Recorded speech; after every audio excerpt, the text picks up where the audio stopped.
All right, ladies and gentlemen, welcome back. I am Tom Trading. And today we're going to be just taking a look at what's been going on with AMC. But first and foremost, I just want to let you guys know, and I just want to repeat myself. I'm not going to be taking myself too seriously on this channel. There are so many other YouTubers out there doing the same thing that Matt and Trey are doing. You know, if you guys want to go into like all the technicals, I mean, I'll still be doing like news and stuff like that and looking at the charts, but it won't be, you know, it won't feel like there's so much pressure for you to know everything. And so I'll just pretty much just blog what I'm doing and like me looking at the charts, me, seeing how AMC plays out during the day. So that's pretty much what I'm going to be doing. Don't take anything I do too seriously because, like I said, there are other YouTubers doing stuff like that out there. We're here just to relax, to see what I'm up to, see if I'm making any ridiculous plays, see if there are any like strategies that I kind of want to put out there that I personally feel like, hey, this seems like a really good idea. And, we're just here to, talk to each other, have a conversation, whether it's one-on-one, if you guys want to leave a comment in the comment section. I mean, you guys could talk amongst yourselves, but ultimately we want AMC to moon, right? And clearly it's something that we were looking forward to happening this week. It's too soon to tell what's actually going to happen, considering it's, we're one day away from the week ending.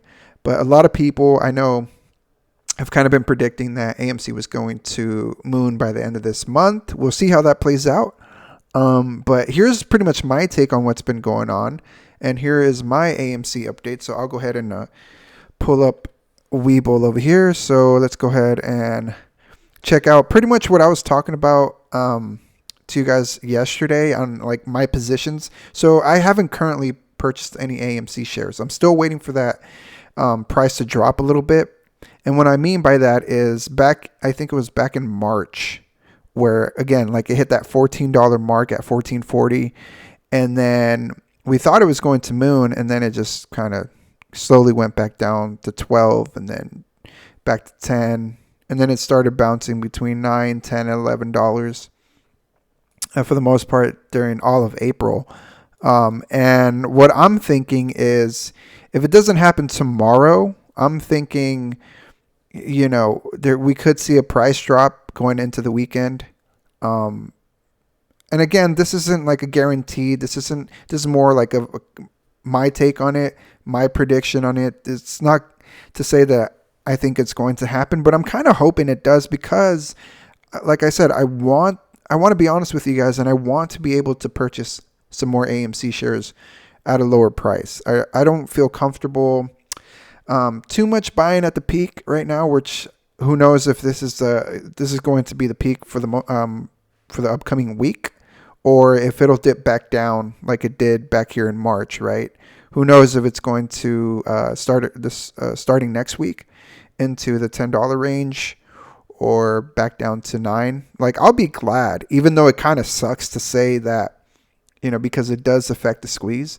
If it drops back down to the lower double digits, like 10, or even the single digits, like the high 9, but that's just my personal take. And honestly, guys, like don't feel pressure to say, you want AMC to drop, because everybody wants to purchase as many shares as they possibly can, right? And the only way to do that is two ways. If you have a lot of money, and it doesn't really matter at that point because you could just buy however much you want to spend and, meet that goal of how many shares you own, or you want to buy in cheap because, that's pretty much the strategy that most people are using, right? But it does affect the price, obviously, because it does drop down back into this very boring trading sideways consolidation sort of trading. And we all know how that could be sometimes. It could be tedious. It could be really annoying because obviously everybody wants this baby to just rocket and shoot straight up, myself included. But I'll just be honest with you guys. If we see this trend like we did, if it's a repeating trend like we saw back in March, Don't be surprised if the price did fall back down into the lower double digits, back down to 10 or even back down to 9. But that's just my prediction. It wouldn't surprise me if it did. At this point, what I do want, though, is because we're kind of feeling like a lot of people are getting really annoyed and really tired because we're all wondering when is this thing going to happen, right? So it's a win-win situation no matter which way you look at it, as long as the stock doesn't just completely crash and go down to zero. As long as the hedge funds don't win, as long as they don't cover their short positions by just completely like driving the stock down all the way down to 5, 4, 3, 2, 1. Like, we're still good, right? I think honestly the message here is whether you have enough money to buy in at the peaks, right? And, whether it's double shares or, like double digit shares or, triple digit shares, like that's completely up to you. I'm just telling you guys that I'm going to play it safe, because I want to be honest with you guys. And if it starts to dip, I'll sure as heck buy, and I'll keep buying at that price. And I won't feel bad because that's my strategy. That's what I'm willing to do for myself. Everybody has their own, kind of way of doing things. And I know for the most part in the community, the ape community, everybody's like, oh, don't sell, always hold no matter what. And I get all that. I'm all for it. But I think at the end of the day, like, to each his own. And at the same time, like, who wouldn't want to buy in at a cheaper price? So that's pretty much just my take on what's been going on. Just showing you guys that, that we could possibly see the same trend that happened in March happening next week, going into next week. But that's just my prediction. And if it does happen, then I'll go ahead and buy all the shares that I sold when I was chasing Doge. So yeah, that's pretty much it as far as what the heck's been going on with AMC. My positions, I still haven't bought the shares that I sold, so I'm just waiting for this baby to kind of dip down a little bit, and then I'll go ahead and get in a position. But at the same time, so that's just me, right? Okay, so that's just what's been going on with me. Price with AMC, right now it's in the mid 12s, and that's great. Now let's go ahead and let me talk about what's been going on with, I guess, and I'm pretty sure most of you guys know who follow Trey on his channel, and it could get pretty crazy considering,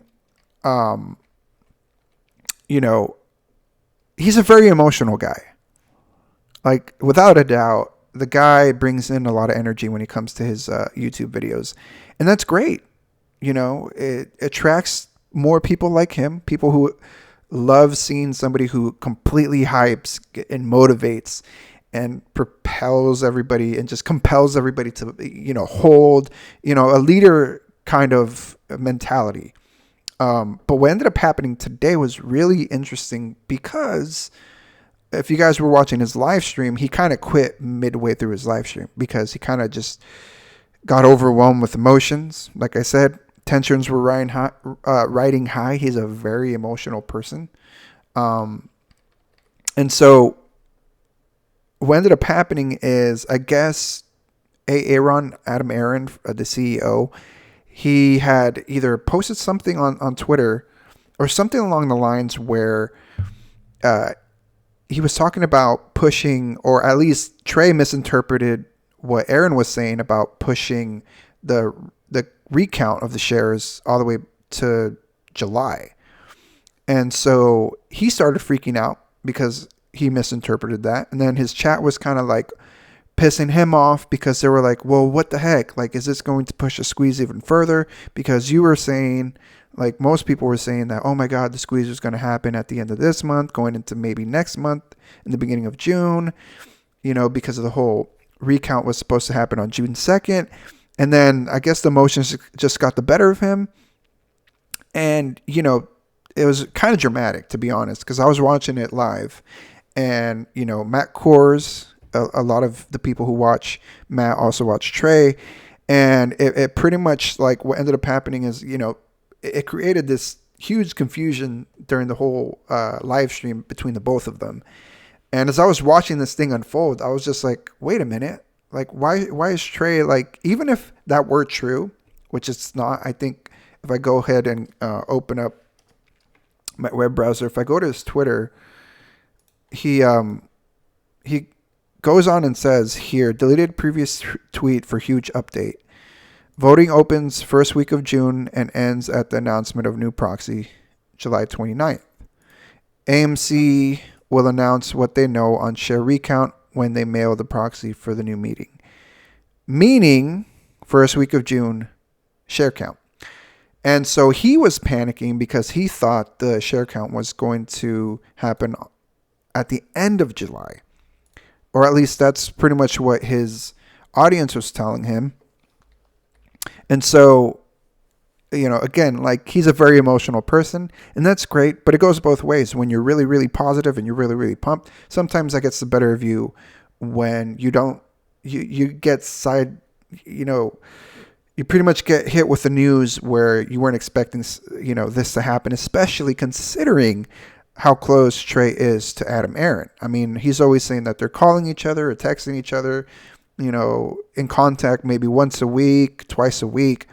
So all I got to say is this, like, and this is no hate to him or Matt Kors or anything like that, but considering, like, how young he is, I think he's like 22 or 23. Like, of course, there's going to be a lot of confusion on, like, who to trust because he is so close to Aaron. And considering Aaron has said, oh, well, as shareholders, we work for you guys, right? So we're thinking, as he's thinking, because he's so close to them, like, we shouldn't doubt Adam Aaron on what he does with the company, on what he says about the company, on anything for that matter. But considering Trey was counting, or at least pushing this recount, and then on June 2nd as a catalyst or something that we should be looking forward to, and then he saw this news and misinterpreted it and then thought it was going to happen at the end of July, his audience was, like, freaking out. And then it was just like, okay. He got really emotional, and he's young and he has a lot of people depending on him, even though we're not financial advisors, even though everybody knows that, at least you guys should know that you guys are risking any amount of money that you invest, you're risking it, right? It's just common sense. Like, never just bet all your cards or all your chips on one play. So, I mean, taking everything that Trey and Matt and any other YouTuber that likes to talk about AMC, like, they always encourage you, and I always try to encourage people to make up their own minds at the end of the day, because it's your own money, And so, of course, he got emotional, like, his audience got emotional about it, and because he was confused, and then they got confused because he's the leader, right? For the most part, people look up to him and they tune in because he has that really great energy that people look up to, that they're attracted to. Because there's some days on AMC where it's just like, it feels like nothing's happening, and he comes out with a video and everybody seems to relax and everybody seems to be fine, and that's great. But it was interesting what happened, especially watching it live. He completely stopped midstream. But I mean, all I got to say to him is, it's fine. Everything's going to be fine as long as he just takes some time to catch a breather and just relaxes and cools off a little bit. Everything's going to be fine. The only reason why I'm talking about it is because it caught me by surprise. And obviously, like, this is a blog. This is about me. This is me talking about AMC. And I watch Trey and I watch Matt. And if there's something interesting that comes up, I'm going to talk about it. Because I'm pretty sure for the most part, most of you guys who watch them, you guys would kind of want to wonder what other people think, because I'm pretty sure I'm not the only one. I know Lou versus Wall Street Bets put a video out immediately talking about the AMC recount. And he's right. It's something that's out of our control. There's no way to completely measure how many synthetic shares are out there. So, like, there's no real method to collect the amount of shares that are out there, because they're either getting, you know, put away in a place where nobody can find them, or there's just so many that at that point it doesn't really matter. Because, obviously the hedge funds are just like completely giving false data. If anything, like, that's the whole reason why we're in this position, right? Or else we would have squeezed a long time ago. But yeah, that's pretty much it. I mean, all I got to say to him is just, he's doing a great job. You're doing a great job. You're young. You got a lot of people riding with you, believing in you, and that brings a lot of pressure, especially being on social media, because there are a lot of people who just want to talk smack. And, people do that all the time. It's the internet. It's not made for people who, can't take criticism, whether it's good, constructive, bad, whatever the case may be. The internet's been like that since the beginning of time, and it's always going to be like that. But he's doing a great job, dude. You're doing a great job, Trey. Keep your head up. You're in a position where people, depend on you emotionally, financially, and you gotta just keep doing what you're doing, right? Don't let confusion or uncertainty, whatever, the FUD, take control over you, and just take this as a learning curve and learn from what ended up happening today. And if you guys feel like I'm in the wrong or whatever for even talking about this, man, it's my channel. Like, you guys, it's no big deal. Like, we're all on the same team. I love you guys, and we should all just keep throwing faith into each other and keeping each other in the loop, and instead of playing each other against each other. We all have different styles. Matt has different styles. Matt is more cool and collective, obviously. I mean, there are some times where he'll be pissed off, but for the most part, he's a very knowledgeable person. He doesn't really let a lot of things bother him. He does get rattled from time to time. Believe me, I've seen him get rattled. But he's pretty cool. And Trey, the same way. He's just a little bit more emotional. He's a little bit more invested emotionally. But that's good. Like I said, good and bad, depending on the mood. And 99% of the times, he's pretty much giving out really good positive energy. Anyways, guys, I am Tom Trading. Thanks for tuning into today's video. If you guys have any questions, be sure to drop it down in the comment section below. If you guys enjoy the content, subscribe to the channel. I would really appreciate it. That would be awesome. Drop a like if you guys like the video as well. And I'll catch you guys next time. You guys enjoy the rest of your Thursday, and I'll see you on Friday. Peace.